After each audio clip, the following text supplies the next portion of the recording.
esto verde.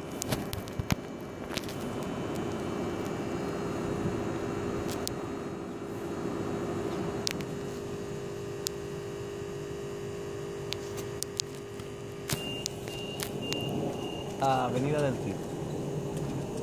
No lo veo, no me parece bien, sinceramente.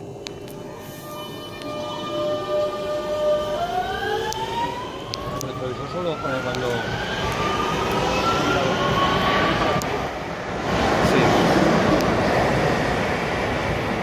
¿Cuántos vagones son? 5. En este tren monté, a ver qué te diga yo. La última vez que fui con una salida, sí, en 22 de marzo monté en este tren.